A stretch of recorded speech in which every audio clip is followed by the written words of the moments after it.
Isang katawan, nakahandusay sa malamig na sahig ng isang apartment sa Mandaluyong. Ang katahimikan sa loob ng kwarto ay binabasag lamang ng mahinang ugong ng aircon, isang tunog na tila walang pakialam sa trahedyang nasaksihan nito. Magandang gabi. Sa bawat sulok ng maingay na syudad, may mga kwentong nabubuo, mga pangarap na tinutupad, mga pag-ibig na sumisibol, at mga lihim na itinatago sa dilim. Ngunit ngayong gabi, isang kwento ng panlilinlang at kamatayan ang ating bubuksan. Isang kwento na nagsimula sa isang simpleng pangarap at nagtapos sa isang madugong katotohanan. Ito ang kwento ni Kyla Arreola, isang dalagang lumuwas ng Maynila hindi para takasan ang kahirapan, kundi para yakapin ang isang buhay na puno ng karangyaan, isang buhay na handa niyang ipagpalit sa lahat kahit pa sa katapatan. Paano nga ba ang isang babaeng hinahangaan ng lahat na napapalibutan ng apat na lalaking handang ibigay ang mundo sa kanya ay natagpo ang walang buhay sa sarili niyang tahanan? Paano ang isang matalik na kaibigan na dapat sana'y tagapagtanggol ay naging susi sa kanyang kapahamakan? At paano ang isang pag-ibig na puno ng pagsinta ay nauwi sa isang krimeng gigimbal sa buong komunidad? Samahan ninyo akong tuklasin ang mundong binuo ni Kyla, isang mundong pinagtahi-tahi ng kasinungalingan at kung paanong ang bawat hibla nito ay isa-isang nalagot hanggang sa siya mismo ang mabitay sa sarili niyang salaysay. Hulyo 2017, Barangay Highway Hills, Mandaluyong, isang ordinaryong hapon para sa landlady ng isang apartment complex. Ngunit ang ordinaryong araw na iyon ay magiging isang alaala ng pangamba. Ilang araw na niyang hindi nakikita ang isa sa kanyang mga nangungupahan, si Kyla Arreola.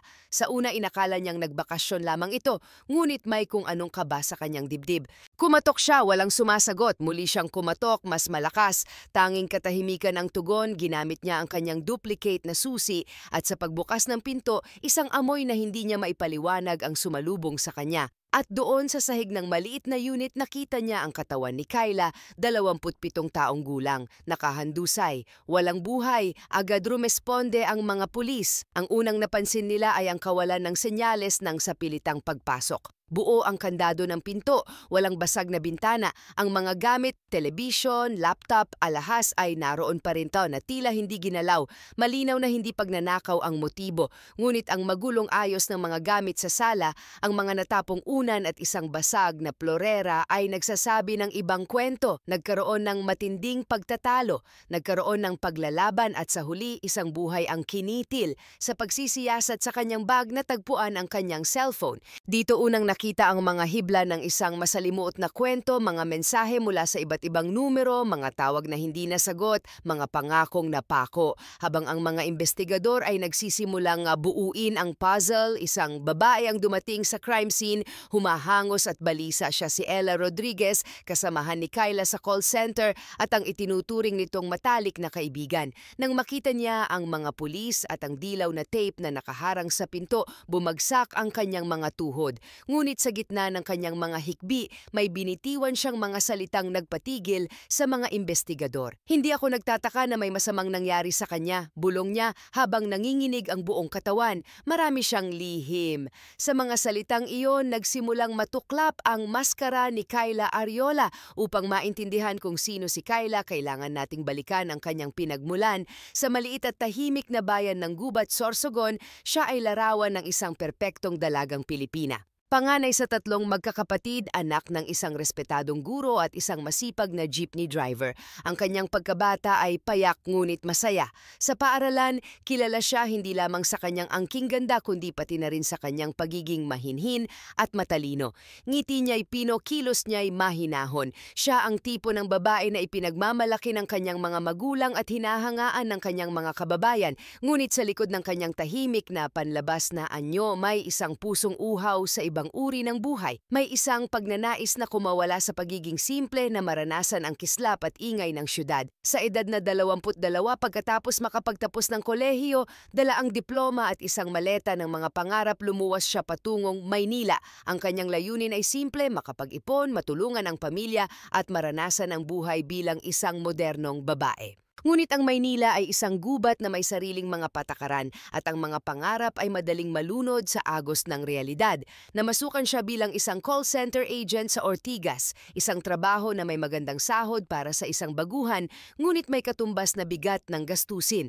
Sa unang taon pa lamang unti-unting nagbago si Kyla. Ang dating probinsyanang simple manamit ay naging isang babaeng laging sunod sa uso. Ang dating kontento sa kung anong meron ay natutong magnasa ng mga branded na bag, ng pinakabagong modelo ng cellphone at ng mga gabing puno ng kasiyahan sa mga mamahaling bar. Natuklasan niya ang isang bagong kapangyarihan, ang kanyang ganda at kumpiyansa. Natutunan niyang gamitin ito upang makuha ang atensyon at pabor mula sa ibang tao, lalo na sa mga kalalakihan. Sa paningin ng marami, si Kyla ay isang it girl, palakaibigan, masayahin at tila walang problema. Ngunit may isang taong nakakakita sa likod ng kanyang mga ngiti, si Ella Rodriguez. Bilang matalik na kaibigan, si Ella ang tanging sisidla ng mga sikreto ni Kyla. Siya ang nakakaalam na ang mga mamahaling dagamit ni Kyla ay hindi lamang bunga ng kanyang sahod. Siya ang saksi sa unti-unting pagbuo ni Kyla ng isang komplikadong mundo na umiikot sa apat na lalaki. Apat na lalaking sabay-sabay niyang pinaibig,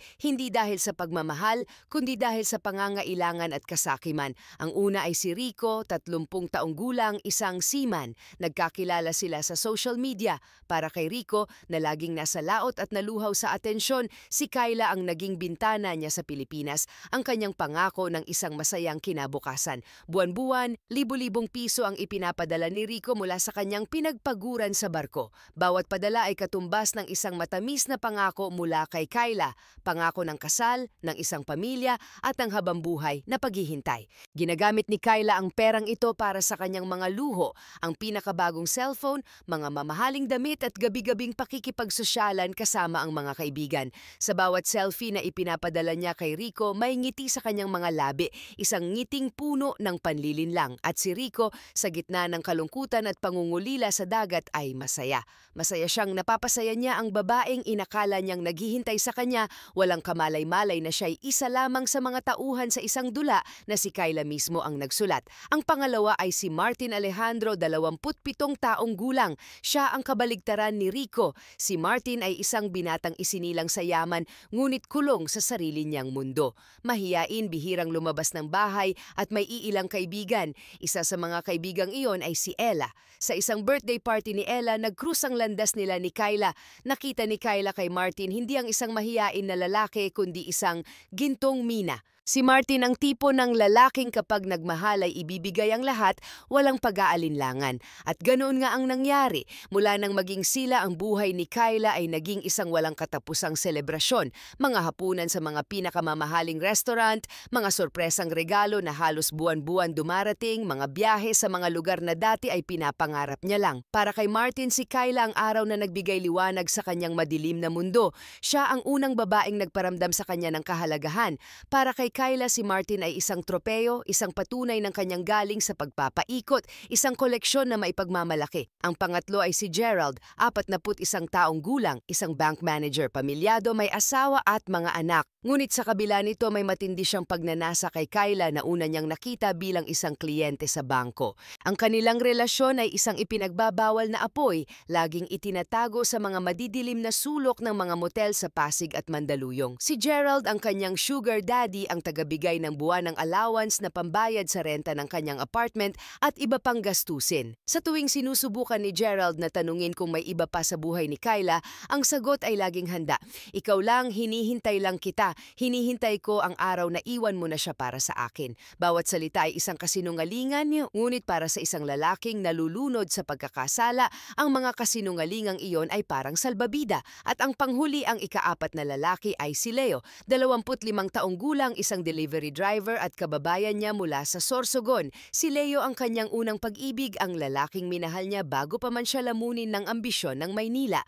Muli silang nagkita ng subukan ni Leo na makipagsapalaran din sa syudad. Kay Leo, iba si Kyla. Hindi niya kailangan ng magarbong damit o mamahaling pagkain. Sapat na ang simpleng pagsundo ni Leo sa kanya mula sa trabaho, ang mga kwentuhan habang kumakain ng street food, ang pakiramdam ng pagiging totoo. Si Leo ang kanyang pahinga mula sa lahat ng kanyang pagkukunwari. Ngunit kahit ang pag-ibig na ito ay dinungisan ng kanyang mga lihim, hindi alam ni Leo na sa mga oras na sinusundo niya si Kyla, madalas ay kagagaling lamang nito sa piling ni Gerald o kaya naman ay katatapos lang makipag-video call kay Rico habang naghihintay ng text mula kay Martin. Ayon kay Ella, si Kyla ay isang henyo sa pag-oorganisa. Bawat lalaki ay may kanya-kanyang oras, may kanya-kanyang araw. Ang kanyang cellphone ay parang isang command center kung saan ang bawat mensahe ay maingat na sinasala, ang bawat tawag ay sinasagot depende sa kung sino ang kasama. Isang gabi, habang magkasama sila ni Leo sa kanyang apartment, sa gitna ng kanilang paglalambingan, may isang pangalang lumabas sa bibig ni Kyla. Gerald! Natigilan si Leo. Sino si Gerald? Tanong niya, may bahid ng pagtataka sa kanyang boses, ngunit si Kyla na sanay na sa mga ganitong sitwasyon ay hindi nagpakita ng kaba. Sa isang mabilis na pag-iisip, gumawa siya ng isang kwento. Isang katrabaho na may problema, isang kaibigan na humihingi ng tulong. At si Leo na puno ng pagtitiwala ay naniwala. Sa pagkakataong iyon, pakiramdam ni Kyla ay kaya niyang kontrolin ang lahat, ngunit sa mundo ng panlilinlang, walang sikretong hindi nabubunyag at ang katotohanan ay parating na mas mabilis at mas marahas kaysa sa kanyang inaasahan. Abril 2710, isang marangyang restaurant sa Makati. Ang paligid ay puno ng mahinang tunog ng violin, ang ilaw ay mula sa mga kandila na sumasayaw sa bawat mesa. Sa gitna ng lahat ng ito nakaupo si Kyla Ariola, kaharap si Martin Alejandro.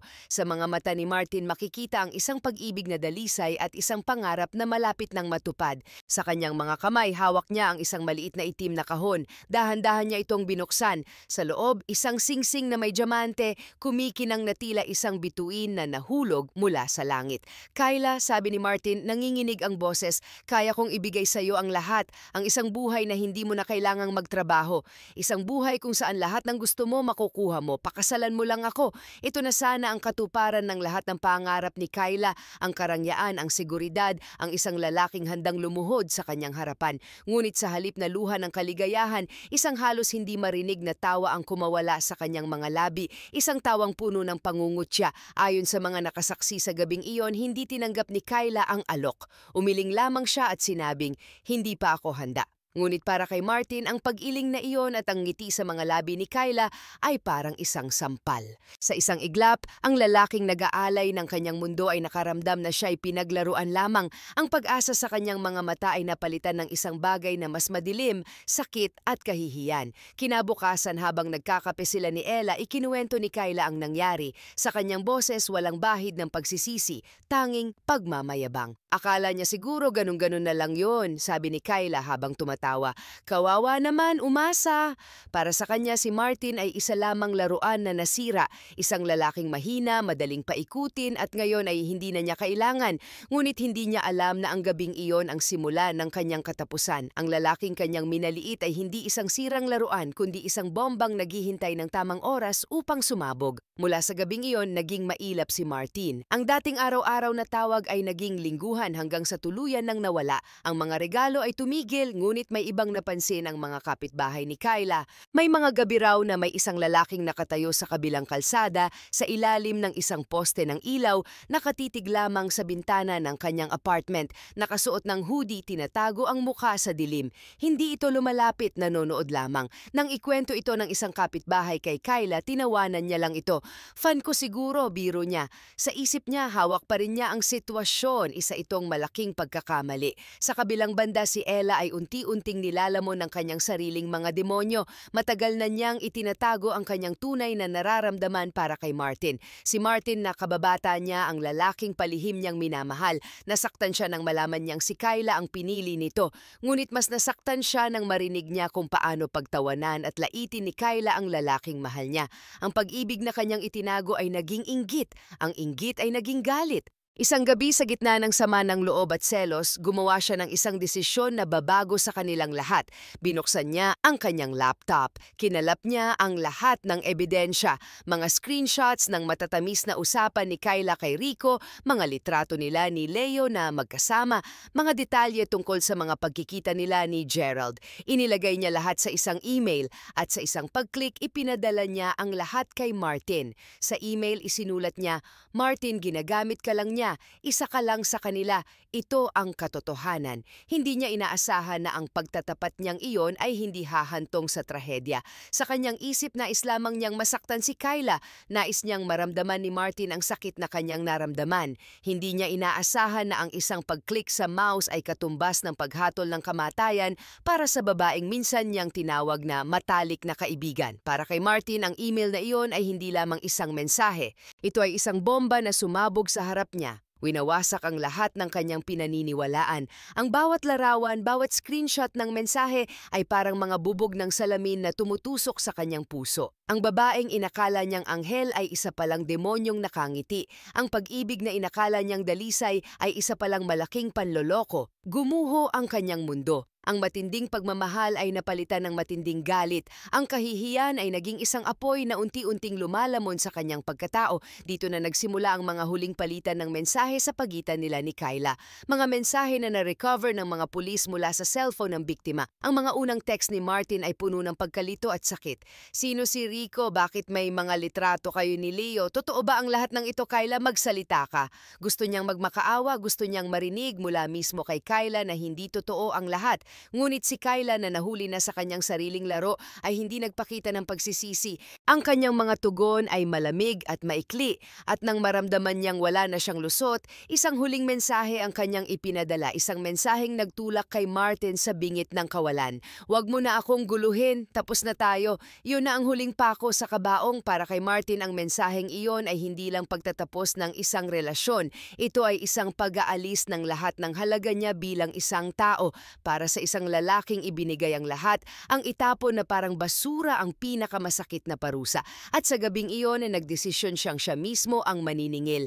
Gabi ng Hulyo 2017, bandang 10:00. Ang abalang shift sa call center ay natapos na para kay Kyla Ariola. Dala ang pagod at isang maliit na paper bag mula sa isang convenience store, naglakad siya pauwi sa kanyang apartment sa Mandaluyong. Sa kuha ng CCTV camera sa labas ng gusali, makikita ang kanyang paglalakad. Mag-isa, tila malalim ang iniisip. Bago siya tuluyang pumasok sa entrance, may isang sandali na lumingon siya sa kanyang likuran. Isang bahagyang sulyap sa madilim na kalsada na tila may naramdaman siyang kakaiba, na tila may isang pares ng matang nakamasid sa kanya. Ngunit ipinagkibit balikat niya lamang ito at nagpatuloy sa pagpasok. Ilang minuto lamang ang lumipas matapos siyang makapasok sa gusali, isa pang anino ang nahagip ng CCTV. Isang lalaki nakasuot ng itim na hoodie jacket na halos tumatakip sa kanyang mukha. Mabilis ang kanyang paglakad, may determinasyon sa bawat hakbang. Kinilala siya sa video bilang si Martin Alejandro. Pumasok siya sa parehong gusali at nawala sa paningin ng kamera. Walang nakakaalam kung ano ang eksaktong nangyari sa loob ng apartment unit ni Kyla. Walang nakarinig ng sigaw, walang nakapansin ng anumang kaguluhan. Ang tanging saksi ay ang 4 na sulok ng kwartong iyon. Ngunit ayon sa mga forensic investigator, ang mga ebidensya ay nagpinta ng isang marahas na larawan. Ang mga nagkalat na gamit ay nagsasabi ng isang matinding pagtatalo na nauwi sa pisikal na komprontasyon. May mga bakas ng pagpupumigla si Kyla, mga kalmot sa kanyang braso at mga pasa na nagpapatunay na lumaban siya para sa kanyang buhay. Subalit ang kanyang lakas ay hindi naging sapat. Ayon sa ulat ng medical legal, ang sanhi ng kanyang pagkamatay ay asphyxia due to strangulation. May isang taong buong lakas na sumakal sa kanya hanggang sa siya'y malagutan ng hininga. Halos 30 minuto matapos siyang pumasok, muling nahagip ng CCTV si Martin. Ngunit sa pagkakataong ito siya'y nagmamadali. Ang kanyang mga kilos ay balisa. Mabilis siyang lumabas ng gusali, sumakay sa kanyang kotse at humarurot palayo sa dilim ng gabi, iniwan sa likod ang isang krimen na wawasak sa maraming buhay. Sa mga sumunod na araw nagsimula ang investigasyon. Si Martin Alejandro ang naging pangunahing suspek. Ngunit pagdating ng mga awtoridad sa kanyang marangyang bahay, tanging malamig na hangin at katahimikan ang sumalubong sa kanila. Wala na si Martin. Ayon sa mga kapitbahay, umalis siya noong gabi ring iyon, sakay ng kanyang kotse, dala ang isang malaking bag. Sinubukan ng mga pulis na hanapin siya sa kanyang mga kamag-anak, ngunit maging sila ay walang ideya kung nasaan ang kanilang kapamilya. Tila naglaho siyang parang bula. Habang pinaghahanap si Martin, ipinatawag ng pulisya si Ella Rodriguez. Bilang pinakamalapit na kaibigan, siya ang susi sa pag-unawa kung sino si Kyla at kung sino ang mga taong nakapaligid dito. Noong una, nag-alangan siyang magsalita. marahil dahil sa takot o marahil dahil sa bigat ng konsensya. Ngunit habang tumatagal ang interogasyon at sa bigat ng katotohanang siya sa isang paraan ay naging parte ng trahedya, bumigay siya. At doon sa loob ng malamig na istasyon ng pulis, umagos ang lahat ng kanyang mga itinatagong nalalaman. Ikinuwento niya ang lahat. Ang lihim na buhay ni Kyla, ang 4 na lalaki, ang mga kasinungalingan, ang paraan kung paano ginamit ni Kyla ang bawat isa para sa sariling kapakanan. At sa huli, inamin niya ang kanyang ginawa. Inamin niyang siya ang nagpadala ng email kay Martin. Sa pagitan ng kanyang mga hikbi, sinabi niyang hindi niya intensyon na may mamatay. Nais lamang niyang malaman ni Martin ang totoo. Mahal ko po kasi si Martin, sabi niya sa mga pulis. Nasaktan ako nang makita kong ginaganon lang siya ng kaibigan ko. Ang kanyang pagtatapat ay isang kutsilyong lalong sumugat sa isang napakalalim ng sugat. Ang balita ng pagkamatay ni Kyla at ang mga revelasyon tungkol sa kanyang lihim na buhay ay mabilis na kumalat na parang isang epidemya. Nakarating ito kina Rico, Gerald at Leo. Lahat sila ay nagulantang, lahat sila ay hindi makapaniwala na sila ay naging bahagi ng isang masalimuot na panlilinlang. Si Rico na nasa gitna ng karagatan ay halos hindi makapaniwala.